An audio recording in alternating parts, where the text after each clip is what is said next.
Democrats are struggling to get away from their defense of Kilmar Abrego Garcia. DHS Secretary Kristi Noem calls out the hypocrisy of the left. This comes as a personal call from Garcia's wife is leaked to the public. President Trump signed an executive order to defund NPR and PBS, and Vice President J.D. Vance laughs at the idea of going against a controversial Democrat by 2028. Let's go ahead and start with one of the biggest problems that the Democrats have today. So Democrats, they're finding it very tough to distance themselves from MS-13 gang member Kilmar Abrego Garcia. And they're desperate to create some kind of separation since more evidence against him keeps popping up. Now, I want you guys to watch how they're trying to spin this story. Instead of defending Garcia and saying that he's innocent, they've actually changed their stance to importance of due process. It's a switch up that Secretary Kristi Noem did not ignore. In fact, she absolutely destroys the narrative of the left when it comes to this issue. Check this out. We're not vouching for Kilmar Abrego Garcia. We are vouching for his constitutional rights. I think our advocacy here has a little bit less to do with him individually and more the process and the fact, the lack of due process that this administration continues to act with.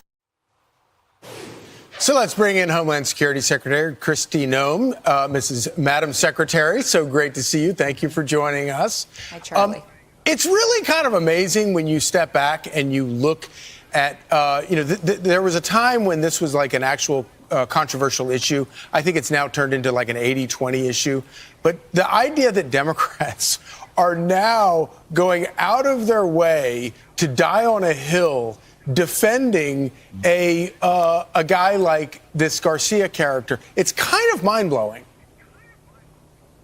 Yeah, it really is. The mainstream media, these congressmen, these senators, the Democrat Party wrapping their arms around a known human smuggler, a wife beater, a violent criminal that was finally held accountable for his actions. The fact that they went to the mat for this guy just shows exactly who they are, that they are people who don't put America first. They don't care about our citizens and protecting our communities. So I'm glad that the onion's been peeled back and that their true motivations have been revealed. And this is just one of the cases that we're getting off the streets. You know, since President Trump has been in office, we have removed thousands and thousands of violent criminals, and people are safer today. So obviously Democrats have come a long way from the time when they lectured all of us about believing all women. They seem to not be so interested in his wife's testimony, her statements about what he did to her. Oh, yeah, absolutely. And repeatedly and over again. And the other people who witnessed it, those other people who witnessed these beatings and these abuses, too. And you listen to the emotion in her voice and the trauma.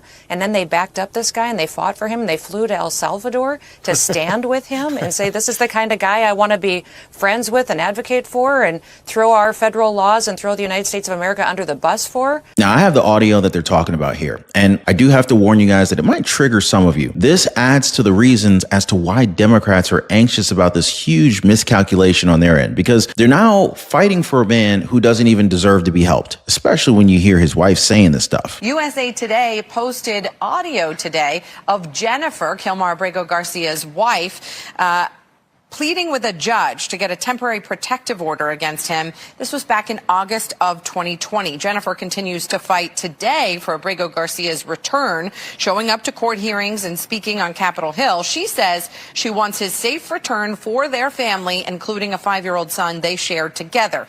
Here's that audio from 2020. I came to fill out a protective order. I think it was in December. But I didn't show up to the court because his family washed my brain telling me that his dad was sick and not to do it. So I didn't do anything. But after that, it was I would call the police. I have a lot of police reports. And I kept trying to get to the door basement to try to open the door, and then he pushed me. So I saw a neighbor walking his dog, and I opened the door and I was like, help. And then when he heard me, he grabbed me from my hair and then he slapped me. Even on Wednesday, he hit me around 3 in the morning. He would just wake up and hit me. Before I went to my daughter's birthday party, he slapped me 3 times. And then last week I did call the police. My sister called the police.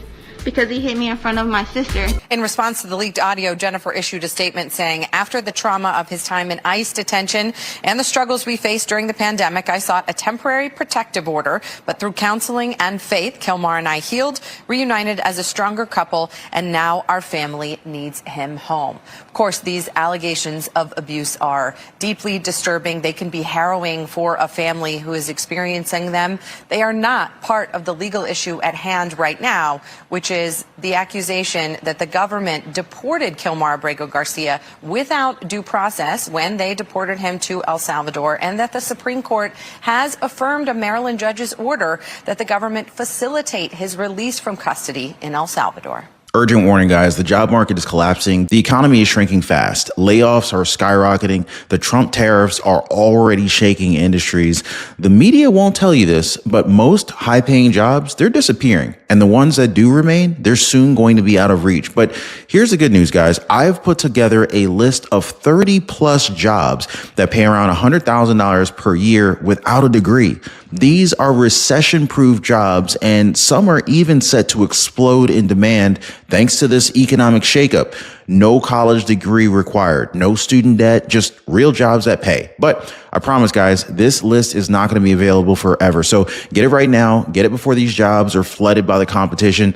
I'm going to go ahead and leave a link down below so you can get your free list of the 30-plus jobs that pay over $100,000 without a college degree. So download this list before it's too late. Moving on. President Trump just signed an executive order that seeks to end the federal funding of NPR and PBS. And you're not going to believe how the people are responding to this, with them claiming that the American people need them on air, that it's important for them to continue receiving federal funds because it somehow helps the everyday American. An SOS at NPR and PBS. President Trump has signed an executive order directing the Center for Public Broadcasting to end federal funding for the nation's two largest public broadcasters. The heads of both organizations have been pushing back.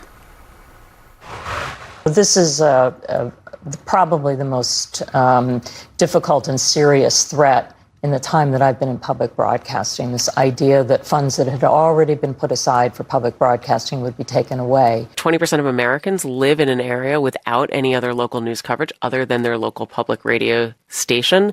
This is tremendously important as a public service. And just because not every single person uses it every day, I don't drive on our interstates every day. And yet when I need it, it's there.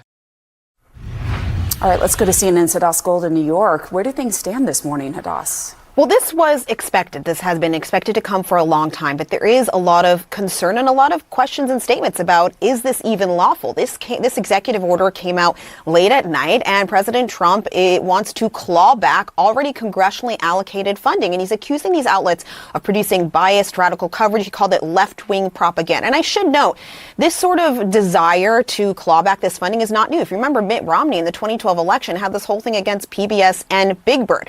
Now, I do want to note here that the Corporation for Public Broadcasting disperses more than $535 million to public radio and television stations. This helps fund your local NPR station. It helps fund PBS programs. If your kid watches Daniel Tiger and Dinosaur Train like my 4-year-old does, then this will affect those programmings. Now, as we saw earlier on that full screen, federal funding isn't important, but it's a small part of their overall funding. For NPR, 1%, this is the national level, receives their funding from direct federal funds. The local stations, they get affected more, 8 to 10%.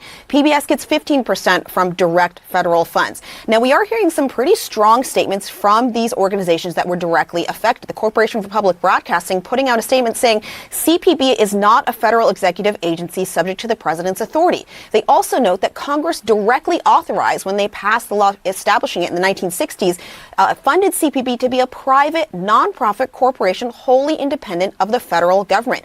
PBS came out and called it blatantly unlawful, saying this order was just issued in the middle of the night. And NPR noted that this will have a devastating impact on the American communities across the nation who rely on this, especially places like the Midwest and the South, and people who rely on local public radio stations. Now, just to be clear, guys, NPR and PBS receive roughly around $500 million from the CPB. That's obviously not pocket change. And while it is possible that this will be challenged in court, the White House has has already made its case in an article, citing multiple different times when NPR and PBS spread out woke propaganda. They also showed how biased that they were and how they attacked the right wing multiple times in recent years. Now, I want to go to Vice President J.D. Vance here because he just made a very good point about the Democratic Party. You're going to want to watch this until the end because he was asked such an insane question, one that actually got him laughing just thinking about it. I also want you guys to listen to a shocking political prediction for 2028. Do you think Alexandria Ocasio-Cortez, AOC, is the new leader? Could it be Vance AOC in 2028? President AOC, the stuff of nightmares, Brett. Thank you. You've ruined my sleep for this evening. Who is the leader of the Democratic Party? I don't know. Honestly, Do you think about it? I think to the extent the Democrats have a leader, Donald J. Trump is the leader of the Democratic Party. They're against him because they're just against everything that he does. I mean, who could possibly disagree with rebuilding American manufacturing and ensuring these steelworkers have higher wages and better jobs? But anytime Donald Trump does anything, they have this emotional response. They have to be against it. Who could disagree with deporting millions of illegal aliens, many of whom are violent criminals? But they have. And I think that what they do is whenever Donald J. Trump does something, they react negatively to it. They don't have real leadership. And I think it's why I'm not too concerned about 2028, because if I wake up in a fantasy world where the Democrats actually have constructive ideas about how to govern this country, that'll actually be a good thing. But if in the world that we actually live in, where they're just anti-Trump about everything, the politics of 2028 will take care of themselves. Well, guys, the great wealth transfer is in full effect. Our freedoms are being stolen, guys. Credit card companies are out to get us. And if you don't understand the game, well, you end up getting played by the game. Now, if you're anything like me, guys, you know, you were probably out of shape, maybe in debt, living paycheck to paycheck, and just feeling like the system is just completely taking advantage of you. I remember for a long time, I could rarely ever get any time to spend with my wife. And through trial and error and through a lot of pain, I figured out how to gain freedom and also lose a lot of weight and actually get in shape. And guys, I'm gonna be honest with you, that was a game changer. To no longer be living paycheck to paycheck, figuring out how to get the credit cards to pay me, the power of a strong credit score. I pay thousands of dollars less per year for the same house as my neighbor just because my credit is better than his is. And this is not to brag. I mean, but this is the truth. The banks are literally taking advantage of the poor. It's like the people who can least afford it, they're charging the poor what is like unofficially called a poor tax or a tax on the poor. I mean, I'm now at a point where, you know, like, number one, I don't pay for credit cards. In fact, credit card companies pay me to use their cards. And I figured out how to build a lifestyle that is just ultimately very, very healthy. I lost a tremendous amount of weight and I put on a lot of muscle. But when I was struggling, I wish I knew people who knew these things. So anyway, I decided to create a community of like-minded people who are also interested, just like me, in living better. So if you guys want to join my community, it's called the Liberty Pursuit Network. It is brand new. Come on over. I'd love to have you guys and join like-minded people. Be positively motivated by others who are also on the same pursuit. So I'm going to leave a link for you guys so you can join me over on the Life Pursuit Network in the description down below this video. So check it out, guys, and let's not be a victim of this great wealth transfer that is taking place right now. Now, if you guys have time, I have an update on Canada that you cannot miss out. After talking the talk against President Trump, it looks like they're going to lose Alberta, which begs the question, should the United States make Alberta as part of our territory, maybe the 51st country or 51st state? Anyway, make sure you guys check it out. Appreciate you guys hitting the like button and subscribing. We'll see you next time.